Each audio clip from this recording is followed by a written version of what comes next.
Lothar Schmid of West Germany against Hein Donner of Holland. Schmid beginning the defence of the Master Game title he won last year and starting also on the pursuit of the Master Game trophy and a first prize of £2,500. Very important game this because Tony Miles has already won one game in this group. Bill Hartston with me as usual to give his commentary and views. Bill, vital game, likely to be a win, likely to be a draw, if going to be a win, who? Always these difficult questions. Well. After Schmidt's performance last year, I think he'll be anxious to do well this year too. I think he'll be pushing hard. He has the white pieces against his old friend Donner. What's their record? They haven't played for 10 or 12 years. Last time was 1969 in Puerto Rico, they said, which Donner won. They've been playing since their first game was in 1950 in Hastings. It's 15 years before Nigel Short was born. That's quite a sobering thought. Right, the game's already begun, in fact. Let's have a look at the opening moves before we join the players themselves. What happened? Well, Schmid played the early moves very cleverly. Though he opened with the king's pawn, 1, e2, e4, Schmid soon took the opportunity to steer the game into totally different channels. This is Donner's favourite Pirt's defence, d6. Now white usually plays d4, but instead this c4 move. Now the game's more of an English opening, especially after this move, symmetrical English, c4 pawn against c5. The centre a little blocked already, but with his next move, Donner played e5, completely wadging up the pawns in the centre and inviting white to take the white squares while black takes the black squares. Black has total control of d4, white total control of d5. And with the pawns blocked together in the centre, it's already clear it's going to be a slow manoeuvring game.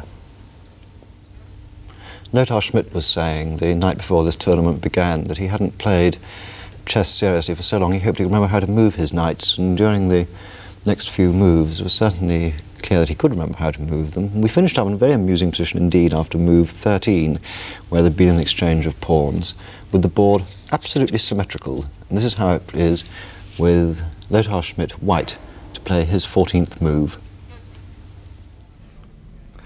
Before we started the game, I thought how to beat my good friend Hein without let him suffer too much. And during the welcoming dinner, between the soup course and the chicken, I thought, yes, that's the line, and I found the second move, which in fact happened at the board, c4, rather unusual. And now we have game reached quite symmetric, and white has the first move to do. But if I play bishop to e3 here, then he could answer knight to d4. And I cannot take by a knight because he retakes, and then it's a fork against the two pieces. No, I want to have the same position with opposite colors. Perhaps he will play this bishop move to e6, and I let him go there. I play a quiet move, h3. Yes, that is a funny move. The position is completely symmetrical, and he tries to lose a move that is well known in these positions. What should I do? So far I have only copied his moves.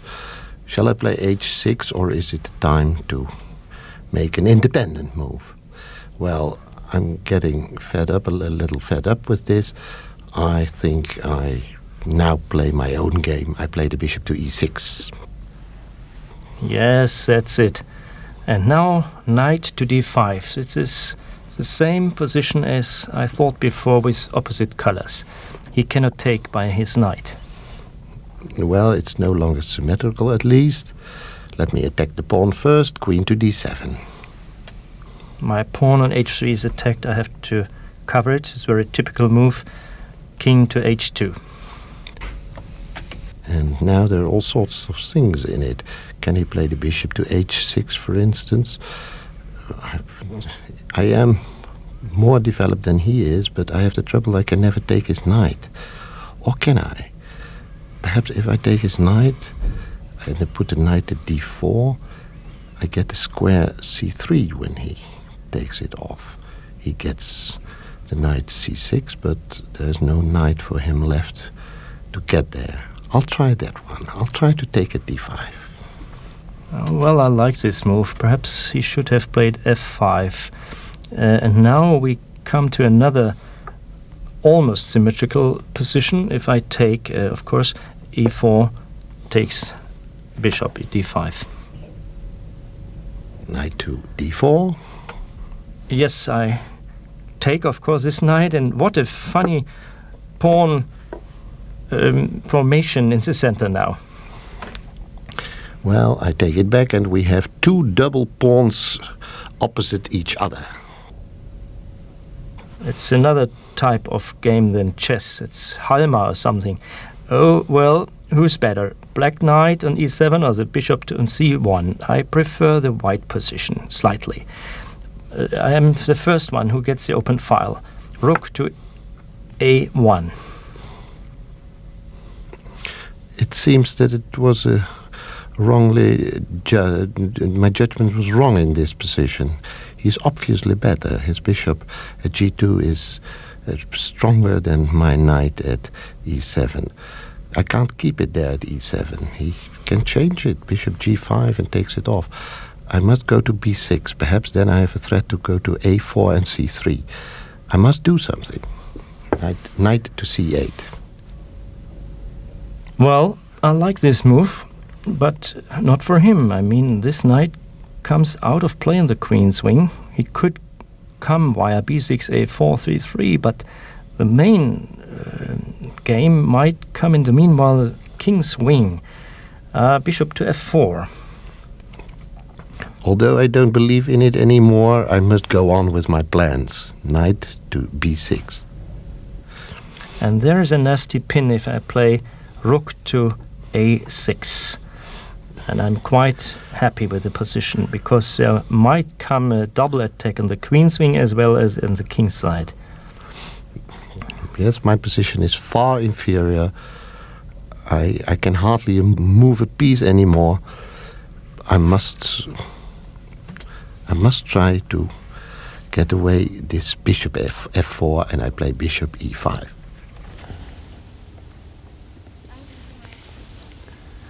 Right, well, in that slightly unhappy position for Donna, Bill Hartston will take us through the next few moves. Well, Schmid is getting ready to launch a really strong attack on the king's side. Donna certainly doesn't like his position. Let's see how white develops this attack. Of course, he wants to keep this bishop on the board. It's a useful attacking piece. So he attacks a rook with it. Rook moves away, and now it's time to think about opening lines on the king's side. And it's the f file he's trying to open. Gain of time, notice. That attacked the bishop. And now white's really getting ready to launch a strong attack. He's threatening to take this pawn here, opening attack with a rook on the bishop. He's also preparing to bring the queen out over here. Really, the white pieces are massing for a very big attack. You know, Lothar Schmidt's publishing house made a fortune out of cowboy books. I think he's learned something from the attacking style. Yes, the bishop gets out the way. Queen coming into the attack. Setting up defensive formation on the second rank. And another pawn coming. This pawn wants to advance to h5 to really soften up the defense of the king. It's getting out the way. That's a nice little move, king h3. It protects the queen. In this position, white wants to have the option of advancing his f-pawn to f6 or taking here. But at the moment, the pawn was pinned by the queen to his queen. And now white's really got all sorts of attacking options. Very precarious position for Donna. Well, let's see what Donna black to play can do about it.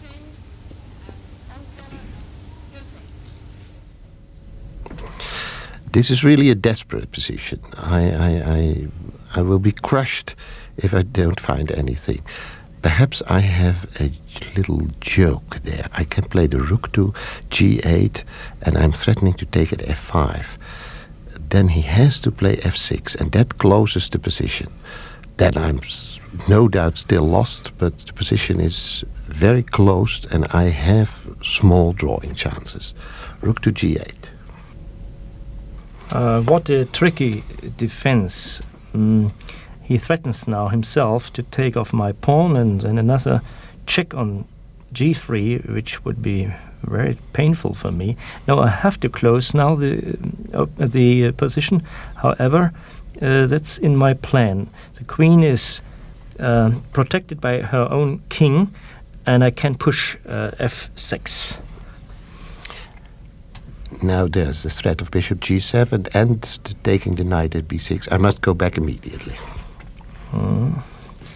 This is very nicely done. He is waiting only.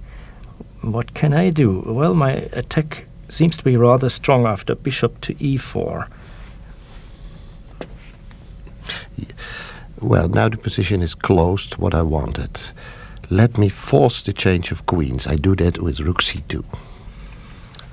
Well, he threatens now rook check on h2 and my queen would be lost. I have to do myself something. I'm sorry, it's so short of time again. There are so many possibilities. Either to exchange queens or even, well, to put something in between on f5. If I come with the bishop there, it's not so strong. Queen would retreat to d8. But rook to f5 would be interesting. Well, could I do that as a sacrifice? Seems to be one, but it's in fact not, because he cannot take it. I should mate him then on g7.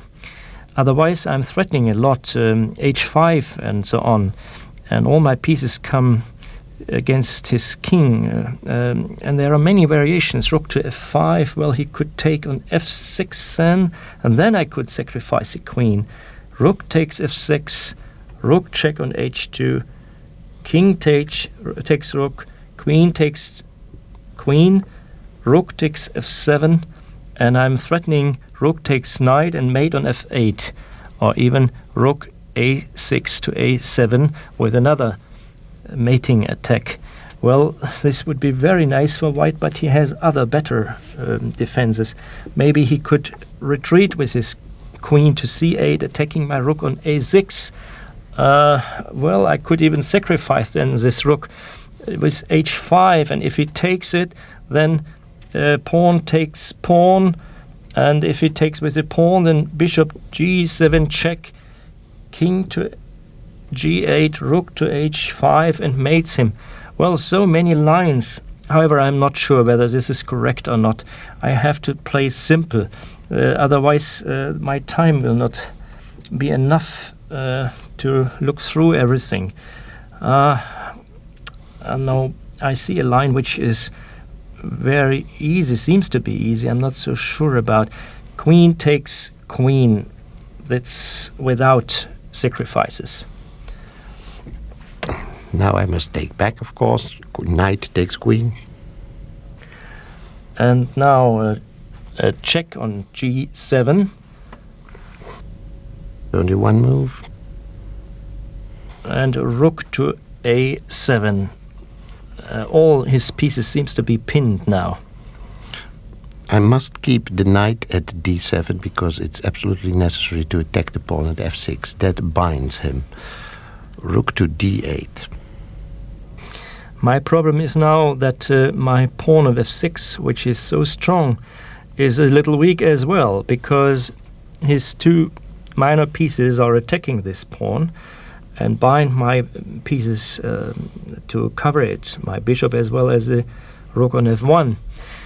Well, I can win a pawn by rook to b7, otherwise he has some counter chances. My pawn on g3 is a little weak. He can attack it by his rook, rook to e2 and rook to e3. Otherwise he seems to be able to free himself by h5. Well, I think better is to continue my attack. h5 myself. He cannot take it because otherwise my rook will get the square f5. Now I must do something because I am hanged without resistance.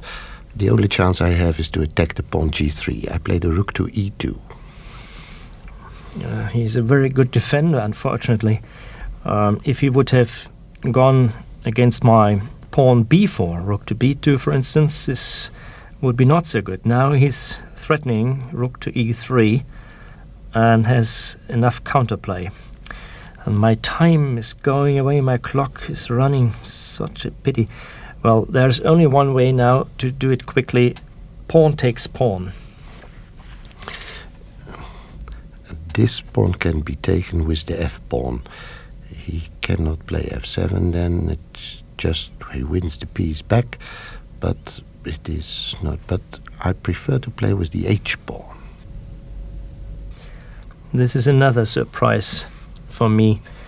I think the other move would have been safer.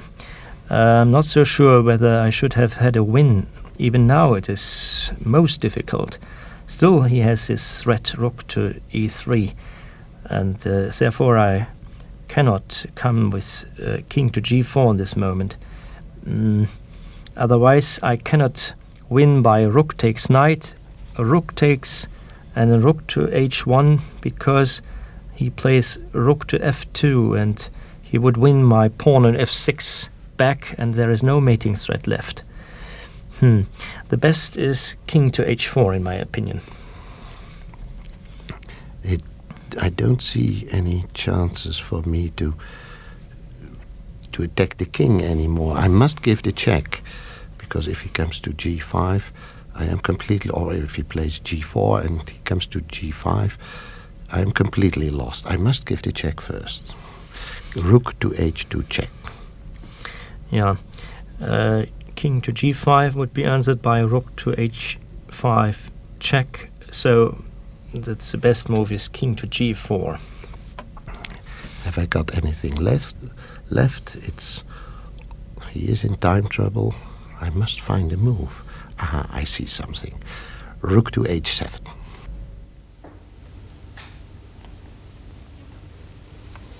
Bill, it's the sort of game which I suspect most club players would have quite fancied their chances from either black or white's position. Interesting here how Donner has fended off that really formidable looking attack from Schmid.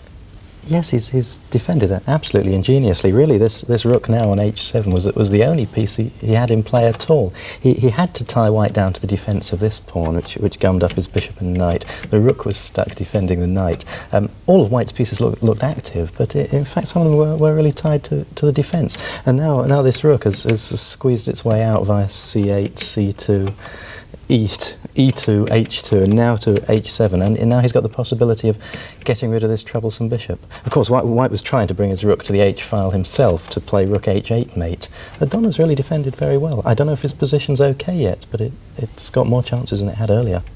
You're very much a practising tournament player yourself at the moment, and neither of these two, Schmid nor Donner, has been playing very much tournament chess over the last few years, really. Do you think it's reflected in this game, or is this not the sort of game you would expect from two self-confessedly rusty grandmasters, or are they not rusty and they've got very fine memories? I think the only place where it was reflected was when Schmid decided to exchange queens, because he did have this promising attacking position. Remember, he was thinking a very long time about a rook sacrifice with rook to f5, and I think that this decision to take queens off was a little pusillanimous. I think if he'd been playing more recently, he would have thought much longer. He didn't actually see a clear refutation of the rook sacrifice, and everything looked good, but he just felt it might not be right, and he liked the ending. Chances for both at the moment? I think Donner's chances are increasing. I still think white's position must be better. Black is very tied down, but Donner's fighting back very well. Well, let's go back to the game with Lothar Schmid, white, to play his 37th move. How tricky it is.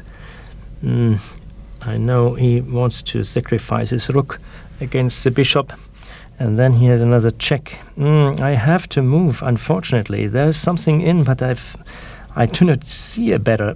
Rook to b7 to attack his pawn, b5. Well, he gives two pieces for a rook.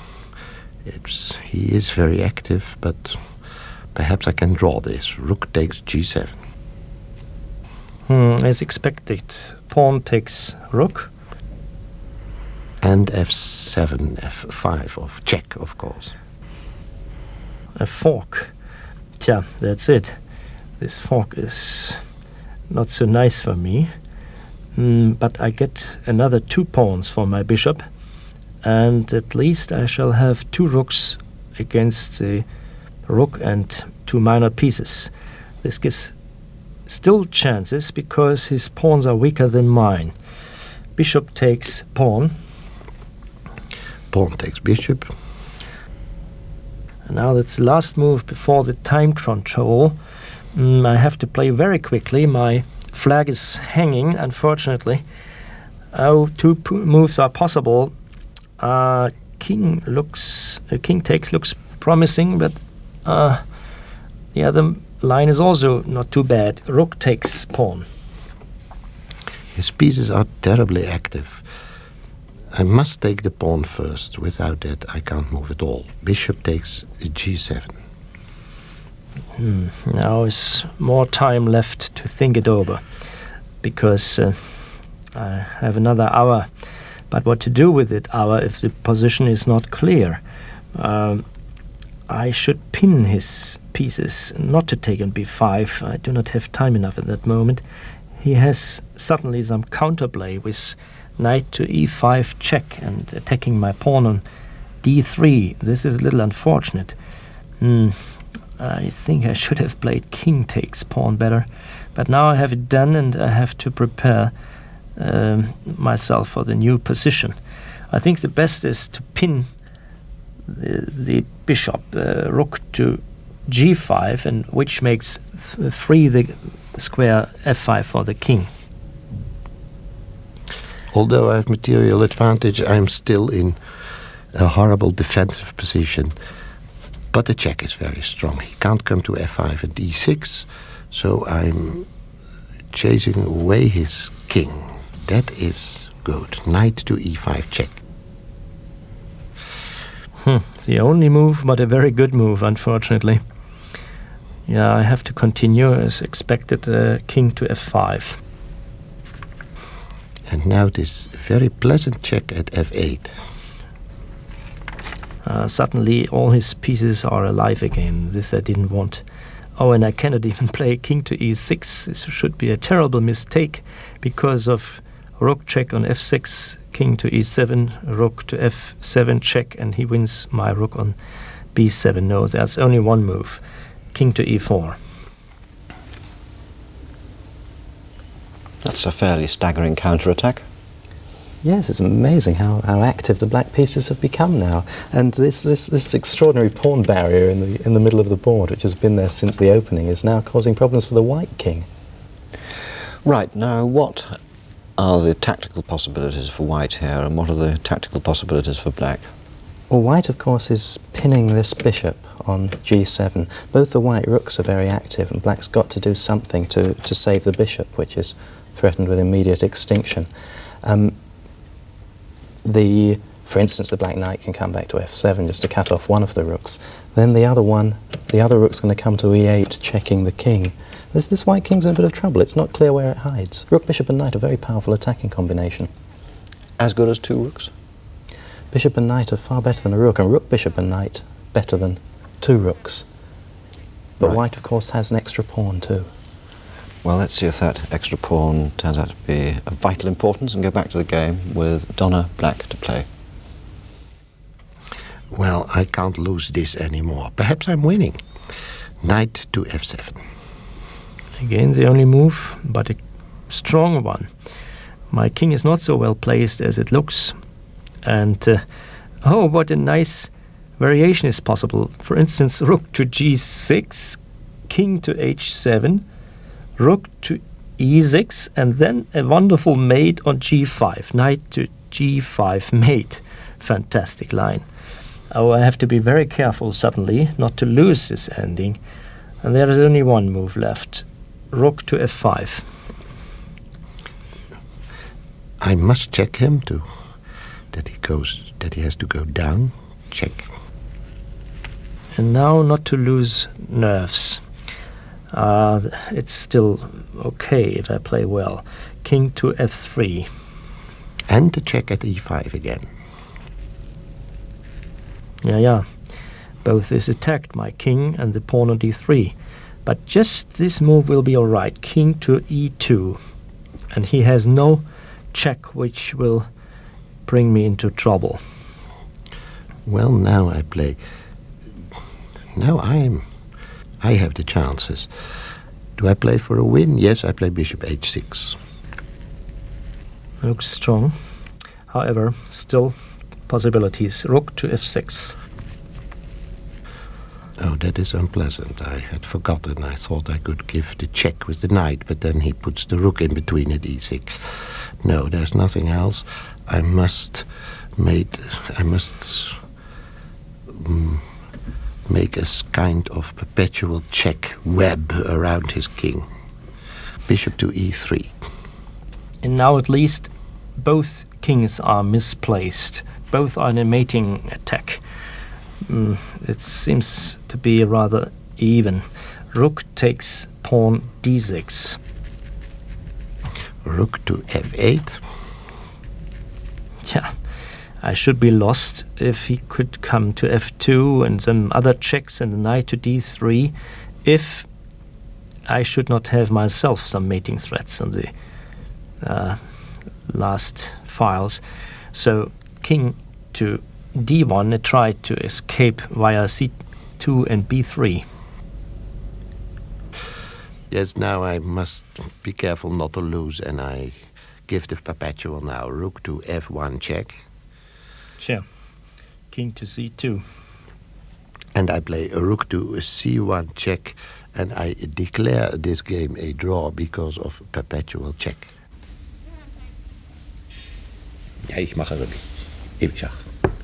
Oh, well, it was a most amusing game. Yes, it was lovely, wasn't it? Very funny, yeah. Bill, Lothar Schmid just one move away from checkmating Donna there on d8. Why can't he escape from this check? Yes, it is a most amusing little finish. The rook checking the king.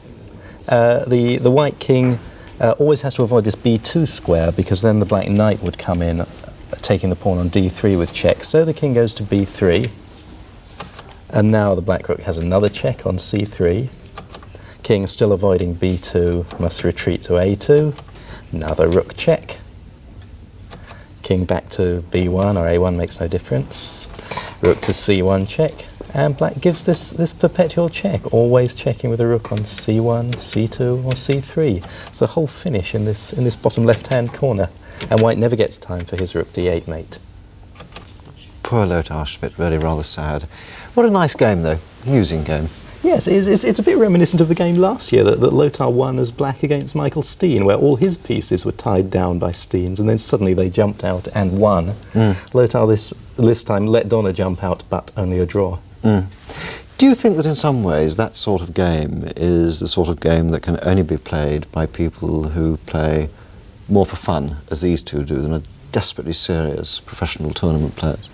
Well, you get quite a lot of professional tournament games like this. It's the sort of game that can only be played by two very strong players, because normally the attack pushes a certain way, and then so often in games the defence crumbles. But both times in these games, when white was in trouble and when black was in trouble, they both fought back tremendously. Lovely little game. Right, and they're both still in with a chance. In their group, they both have half a point behind the leader. Next week, we're going back to Group A, where at the moment Nigel Short leads with a whole point, and we're going to see Vlastimil Hort of Czechoslovakia play Gligoric of Yugoslavia, and the winner of that game could well qualify. Until then, Gligoric against Hort next week. From all of us here in Bristol, good night.